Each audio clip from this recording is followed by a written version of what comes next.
It's games that are tagged as action and arcade in this list from Steam Next Fest Summer 24, although I don't actually agree with some of the games on this list being tagged as action and arcade, but never mind, we're here now. These games are ordered from day one purchases to wishlisting to I'm not so sure but I've kept it on the wishlist anyway to I didn't really gel with so I've taken them off my wishlist. And we're kicking off with Dungeon Clawler, which is by far my favourite game on this list. This feels fresh, unique and interesting because I've never come across a game like this before. It's an roguelite game where you go into battles turn-based, battling against enemies, but you have to use a claw grabbing machine that you normally see at like amusement parks and things like that to try and grab your shields or your attacks or whatever it is that you're trying to use in your battle, and then use the grabby claw and drop out those things down at the exit. Now, these grabby claw machines are notorious for having the limp-wristedest claw ever, so things start to flink out, they start to slide around everywhere, and when you've done your turn, the enemies will then have their turn to either attack you back, boost up their shields, or usually alter something that's going on in your claw-grabbing machine. For each battle that you win, you then get to add extra things into the grabbing machine. So it could be that you're putting in some poison bombs or some shields that have got spikes on, so every time someone attacks you, they get hurt too. You can boost up your shield. There's other status effects that you can put in, or just boosters so that your stats don't change every single time you go into battle. And do you know what? It was utterly engrossing, and I thoroughly enjoyed this game, and it was probably one of the best surprises that I found in Steam Next Fest Summer 24. So without a doubt a day one purchase for me, 2 hearty thumbs up. Dungeon Clawler, don't sleep on this. The next game on this list is a Vampire Survivors game that doesn't feel like one. It's Glyphica Typing Survival. And that's because it's merged that type for your lifestyle gameplay into a Vampire Survivors game with a beautiful clean aesthetic and a proper jamming soundtrack going on that keeps your heart pulsing at a fast rate as you try to type out all of these weird and wonderful words. What I really liked about this is that as you level up your central turret, you can add on additional secondary weapons depending on what comes up through the levelling up stage. So I was having things that would set off like area of attack damages whenever a word beginning with B, C, D, E and F came along. So you'd start wanting to prioritise those words over others so that you could get more weapons out there trying to shoot things. And as obviously bigger and longer words come along, words would then have not just one word, but 2, 3 or 4 layers to them to try and kill before they got to the centre. It really did ramp up in a tense way, but still was incredibly fun to play. So Glyphica was a real surprise for me. I thought it would just be a really quirky, but not necessarily engaging Vampire Survivors spin, but it feels really fully rounded and fleshed out, and I had a great time playing Glyphica. Going full action for the next few games, we've got Iron Meat, which is Contra on steroids. This game has the most obscene, heavy hair metal soundtrack going with massive guitar solos, huge thumping stadium drums, and so much blood and gore and guts flying across the screen that it's almost comical. But it is pure arcade action. You have 5 directions in where you can shoot, loads and loads of weapons going on all at once, with secondary attacks kind of blooming out wherever you need it to be.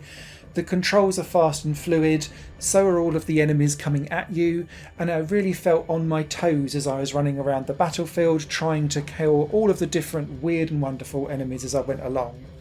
The cutscenes also felt really well done too. There's a dirty adult comic book griminess to it that feels very Saturday afternoon cartoon, but for adults, like Viz, I guess. But yeah, great fun, really enjoyed Iron Meat. We'll definitely be getting that on release too. The next game on this list is Kemono Heroes, and this really surprised me because Jandu Soft normally publish real budget titles, and this felt like a step up from their usual fare that they publish. It's a co-op side-scrolling platformer, but heavily on the action-orientated side of things. So you'll be busy swiping attacks or throwing knives or shurikens or whatever, and you get to upgrade your health but also your items as you kind of go through these different stages. There are mini bosses, big bosses towards the end. You could go Tarzan across on vines and all of this kind of stuff as well. It felt fluid. The platforming was really stable and predictable, but it felt like a true 16-bit platformer with an action twist to it. And so I was just in a very good, happy place, remembering my late teens, and Kemono Heroes struck that really well. I think this will play really well in multiplayer as well. I only played it in single player, but had a great time doing so across the 3 levels that it had in the demo. The next game on this list is nbb.exe, and I'll describe this as if Bomberman was a time trial platformer with big bosses. And the idea behind this is that you're looking from a top-down but slightly behind yourself perspective, running through various different gauntlets, but you get to place down bombs and then quickly run away to smash your way through various broken walls that replenish themselves very quickly if you don't dive through them. Everything is one-hit death in this game as well, so you've got to be really precise with your platforming for jumping over lasers or using the world around you to block the lasers as they spin around. And then you've got various different enemies that will need to be killed with the various bombs that you can lay in and run away from, so that timing is really key here. I also really like that this game is done like a TV series sports show. So there's commentators in between kind of going, oh God, she's just cleared the first couple of rungs on the ladder. She's got a great career ahead of her. And it's just done really over the top. So I think the styling of this carries some of the gameplay. I would like some more definition from the camera perspective with this game, because sometimes it wasn't clear whether I was jumping up various platforms or coming down them again. Height is a slight problem when you're viewing things almost top down, and nbb.exe did cause me a couple of needless deaths because of that camera view. But that aside, I had great fun playing with it, and I'll be looking forward to seeing how the full-fleshed game develops, because it hints at lots of really cool ideas but doesn't give you the room to play it, because obviously they're wanting you to buy the full game. Next up is Kill Knight, and this game is visceral. You are trapped in tiny little platformers that are being overrun by various bugs and weird and wonderful creatures that are out to shoot or just clamber all over you. And you have a couple of different weapons at your disposal to hack and slash and shoot your way through to survival, for as long as possible, at least anyway. This is heavily leaderboard challenge based, but you have a general gun that you can just shoot various bullets from, and then eventually it will run out of its clip and you can kind of rhythmically reload quicker than having the downtime for a reload. But then you have a stronger secondary gun, but it's got limited ammo, and the only way how you can get the ammo is to use your sword for a melee attack to slash bugs and kill them and get the ammo that way. However, if you stick purely to melee attacks, and this is the case across all of your weapons, there will be a split moment where it is fully charged full of blood, and then you can do an almighty mega attack, or send a giant purple orb somewhere, or rain hell from the sky briefly. It's really, really cool, but you have to be precise and really rhythmic with how you do it to keep going and get those kills really registering. I found this game really enjoyable, very hard, but enjoyable. And yeah, it does one thing, but does it exceptionally well. It does look like it's going to be potentially a bit of a grind fest though, because loads and loads of weapons become unlocked as you play throughout the game in different areas. But it's requiring thousands of points for you to unlock weapons. But I was only getting about 150 of that currency per run. So expect there to be a bit of a grind, but it definitely has that I feel powerful and powerless at the same time vibe that lots of great twin stick shooters have. So I'm expecting quite a lot from Kill Knight. I'll be looking out for it when it releases. The next game is Zoe Begone, and this took me a while to get used to, and then it clicked and I really enjoyed myself. In Zoe Begone, you're trapped inside an animation frame, and lots of enemies will try and kill you, but you'll be running around on an endless loop because this animation frame runs on a loop. So it's like a couple of screens long and it just wraps around on itself. The idea with this is that you can shoot everything from the ground pretty much, but you'll get much better scores and points and energy to restore yourself with and then get upgrades from if you mix up shooting from the ground with taking off and flying around the sky and then doing dive bombs through lines of enemies to chain up their kills. This then gives you more energy, which you can then spend in the shop to upgrade your weapons. But as soon as you run out of energy, your weapon power-up is discarded and you're back down to your basics. So it's this constant understanding and knowing when you're about to conk out and then using some of the energy pickups that are at the bottom of the screen. That tears away a piece of the animation, and you can see kind of what's orange and what's blue at the bottom of the screen, because the more power-ups you use, the more of that screen turns blue, and then you're kind of wearing yourself thin of resources. The reason why this is crucial is that levels have kind of 3 phases to them, and so you want to still have some things to play with by the time you get to the end to face the boss.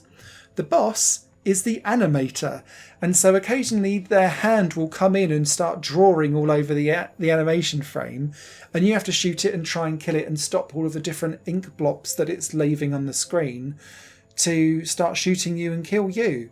So the theming on this game is all over the place, and it doesn't make much sense, but by Go 2 and 3, it was clicking and the gameplay is solid. So I enjoyed Zoe Begone. I don't think it's for everyone at all, but it's a real left field thumbs up from me and something that I'll be taking a look at again in the future. Switching gears totally, now we've got Night Slasher's Remake, and I've not played the original, so I have no concept of it.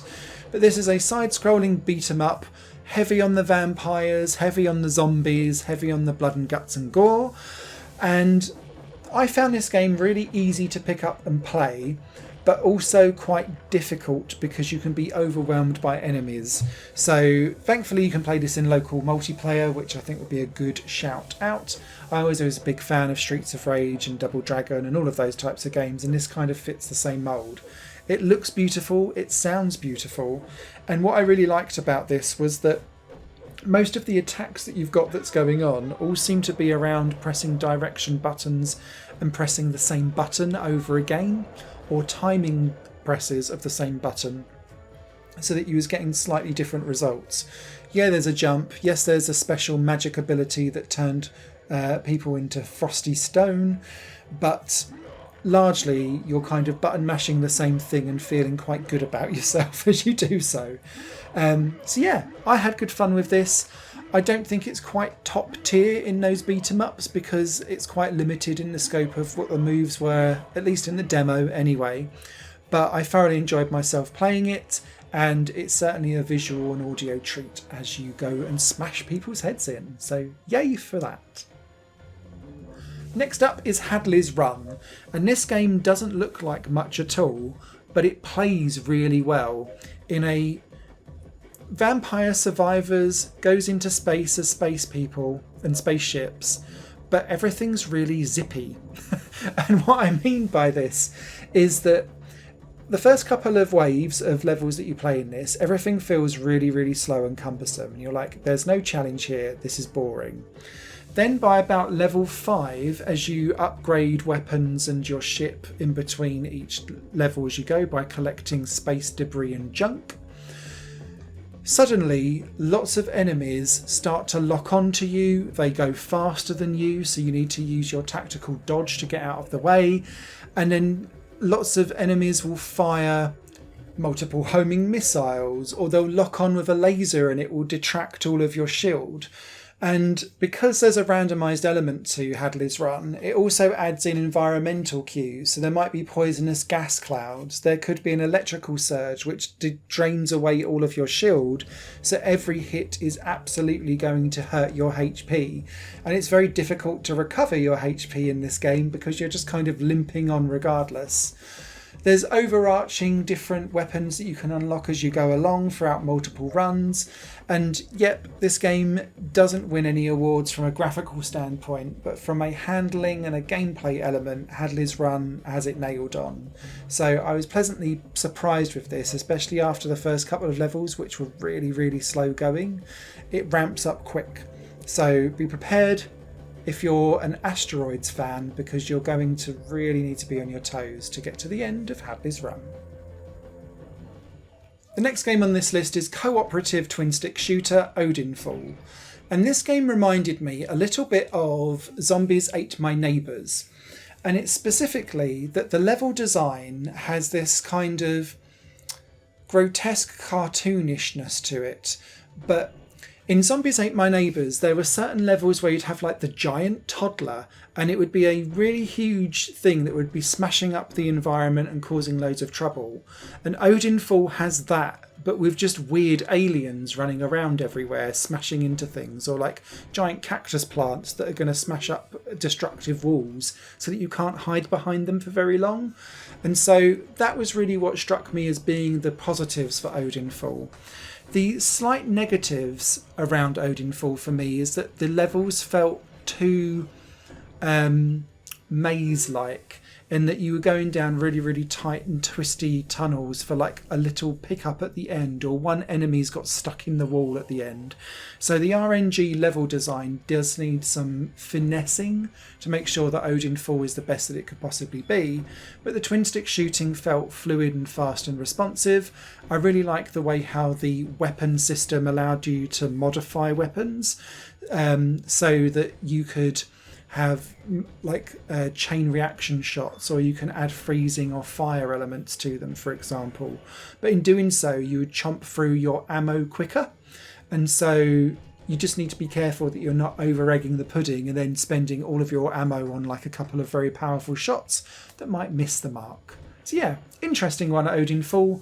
Mainly positive, a few little negatives to iron out, but near too bad. Next up is Towerful Defense, and this game is in here because I've not had the time to do any strategy games for this series of videos, and this is the most active tower defense game that was out there. You play as a single tower in the middle of a grid, and lots of different things are coming towards you from the outside in. Very Vampire Survivors as a TD game, basically. But it's quite active, so you can have 3 abilities that you can trigger with different buttons either on your mouse or keyboard. You can turn them onto autopilot and really tweak if they go for the fastest or the most HP or the closest to the tower, so that you can kind of focus on just one element or none of them at all and just watch the gameplay itself. Again, as the tower upgrades and levels up, it gains HP and more power and so on and so forth. And then after each wave, which strangely doesn't have a proper counter, which confused me as to how long each wave was, you would then upgrade various different things for your tower. And it reminded me of how Brotato works, where you can go into a shop and you've got lots of things that you can multiply. You can buy multiple upgrades basically in between each run, as well as choosing an unlockable upgrade whenever you complete a wave 2. So really, really interesting. Was quite difficult and became quite overwhelming quite quickly. But I think if that gets ironed out and you get used to the gameplay of it, Towerful Defense could well be a good little one that creeps under the skin without you knowing. Next up is action platformer Byte the Bullet. And this game is like a 1-bit style game, but not really, because it starts to break what it's trying to do in the graphics department. But I found this game to be a little mini gem. It's a solo developed game by a guy who jokes about the story starting with, I was playing Fortnite one night, and then he's like, no way, I would never play that shit. Which just made me giggle. But yeah, it's a solid 1-bit styled platformer where you are playing as the antivirus inside the developer's computer, clearing it out of all of the viruses. There's some weird idiosyncrasies about collision detections and hit detections of where your guns and bullets go versus where the enemies are. They don't quite line up properly sometimes. And I did find that some of the platforming was quite finicky because you have this double jump that is like twice the power of a double jump if you go in a direction versus if you just go straight up. But sometimes you have to do that double jump straight up and then try and go left or right to land on where you need to get to. And it didn't quite feel as fluid as it could be. So I'm sure some finessing will sort that out.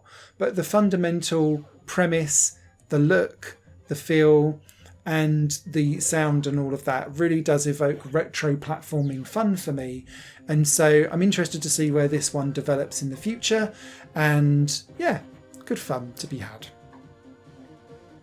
Next up is Big Boy Boxing. And this is a cartoonish Punch-Out clone, but very simplistic and comedic. So the controls you have is dodge left, dodge right, dodge backwards, and then punch left or right. And then you can lean forward and do a punch left and right for like a big smash. And if you spot your character kind of wavering around a little bit, you can go in for an almighty like uppercut as well and try and take them out. But you only have 3 HP per fight. So you need to dodge really well. And each character that's in the demo tries to telegraph how they're going to attack you in different ways. Each fight has multiple challenges, which means that you have to approach it in different ways to see them all through. But whilst I love the art style, I love the comedic factor in this, it is quite simplistic. And that's the reason why it's slightly further down on my list, is that once you discover what you're looking for observationally in this game, it then becomes quite easy to beat the battle. So yeah, interesting one for Big Boy Boxing. More comedic than it is actually action strategic or sporty. So yeah, thumbs up in a weird way. Next up is Aerial Knights We Never Yield. And this, I guess, could have gone in the rhythm section, but I've kept it in the arcade action because it's an endless runner style game, but every level is finite. And so, unlike the first Aerial Knights game, which I've got a review of on this channel, this time you're playing as 2 brothers instead of a single person. And so they've each got 4 actions. So one will be on the face controls and one will be on the D-pad. And that's how you need to kind of flip and left brain, right brain it to get both of them over different obstacles. So either jumping or sliding or crashing into or zip lining, depending on what the song is and the level is that you're doing. The reason why this is quite far down the list was that I found the camera angles really unhelpful in this game. And I found it quite frustrating, unlike the first game, which I found really fluid to play. This clearly is trying to look more cinematic, but in doing so, it's actually hampering the player's ability to telegraph what's coming next in some cases. And so it needs to remember that this is all around knowing what's coming down the path in the future and reacting to it. And if it remembers that, I think it would probably pull away from some of those cinematic camera angles that actually frustrate just as much as entertain. Next up is District Panic. And again, viewpoints are going to be a sore subject here. This is a top-down, cutesy-looking twin-stick shooter with lots of different ideas around it. So you're trying to deliver goods across a district. So you're letting a train deliver some stuff from one end of a level to another. But you'll have to shoot open switches or turn on lasers and things like that, whilst also batting away various different enemies. This game has visual problems because you're looking at it from a top-down perspective, but there's giant pipes going across corridors or blocking your view, and quite often battles are taking place underneath some of this viewpoint, and so you can't see what's going on some of the time. I also found that sometimes enemies would be dead before I'd get to them because of the environmental effects, like saws coming out of the walls and things like that. Other times I'd find that like flamethrowers would be able to do flamethrowers through walls when they shouldn't be, and then that would kill me that way. There's a good game in here somewhere with District Panic. It just needs a wee bit more of a polish and some thought consideration about, can I actually see what's going on? And then I think this would be a fine game. So a few little tweaks and it'll be right up on that list, and a bit more in the wishlisty category, not in the I'll keep it on out of morbid curiosity category. Next up is Takoyaki Surprise. And this game has the weirdest control scheme, or the most unusual control scheme. So you play as a octopus who's trying to avoid being turned into other food. And you control that octopus with the left analog stick.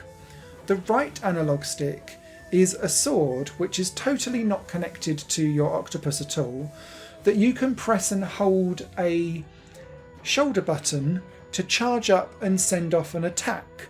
But you're doing left hand stick to keep the octopus out of the way of the enemies, the right hand stick to try and aim for your attack, and then press a shoulder button to do something. And then you've got some face buttons to do other moves with as well.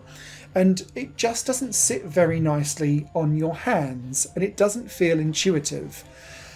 So I spent most of Takoyaki Surprise trying to get used to the controls rather than focusing on the visceral and quirky gameplay and the weird and wonderful enemies that you have to try and kill.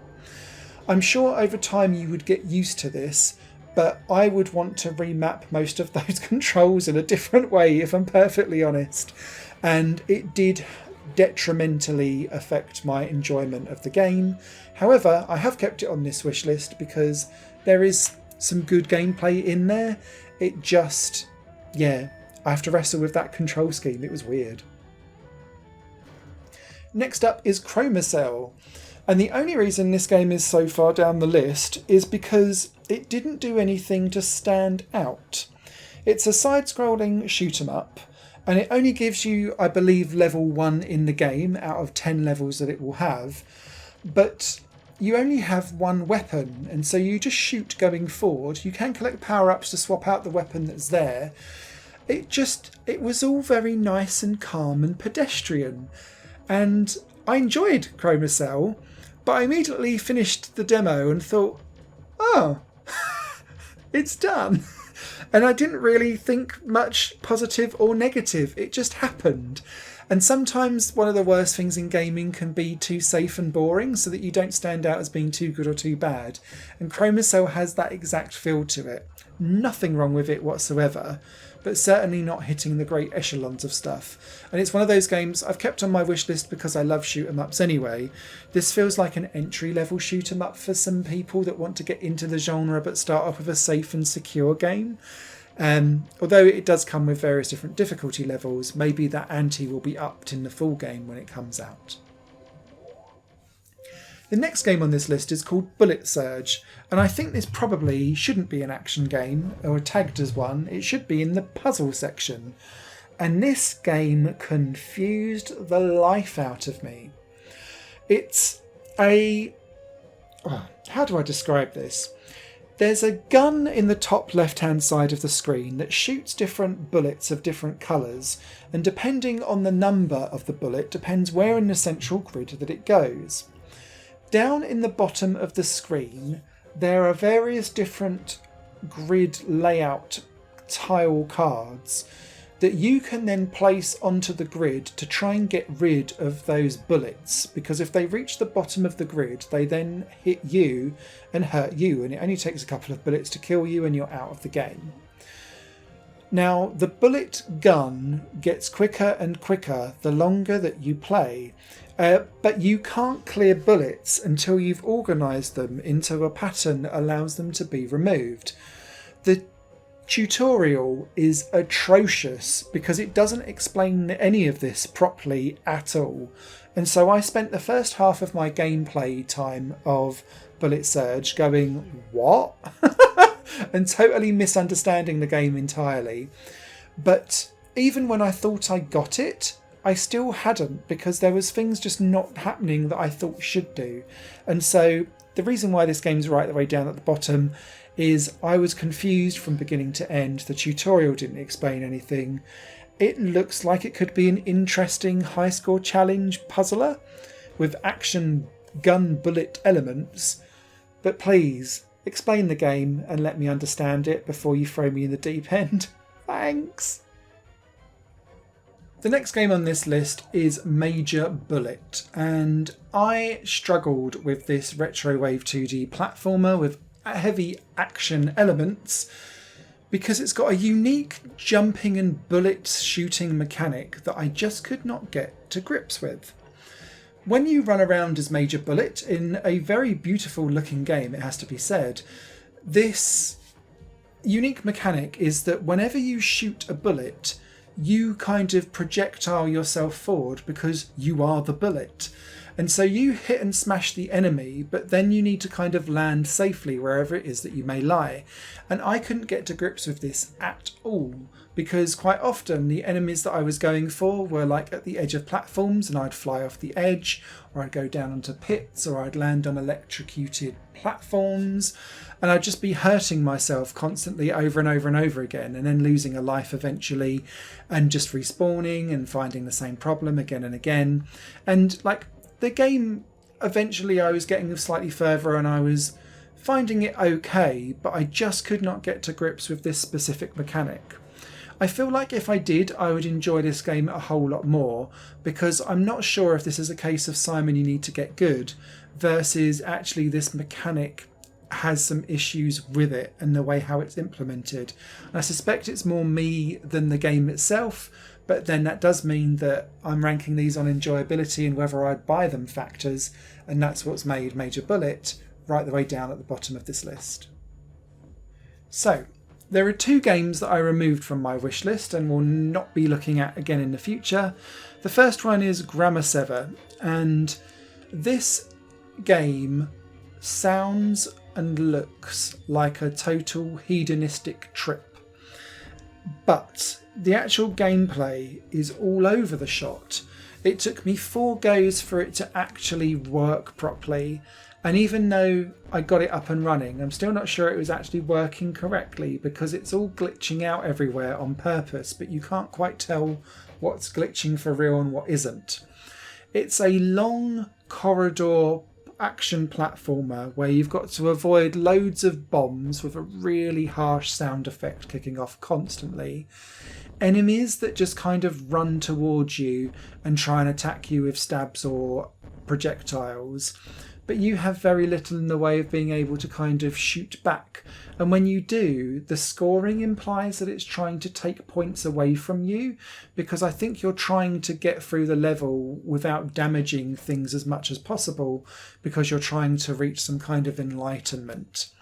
This game was super confusing and really unresponsive in terms of the way how controls worked. Menus didn't seem to want to play ball with me at all. It was all over the shop, and so I really struggled with this game. I got to the end of the first level, died at the beginning of the second, and had had enough. And so I'd uninstalled it, unfortunately, and removed it from my wish list. The final game was the one that I liked the least, and it's Undergod. And this is a Vampire Survivor style game, but you're hovering in the sky. But it's using keyboard controls and it doesn't really work very well.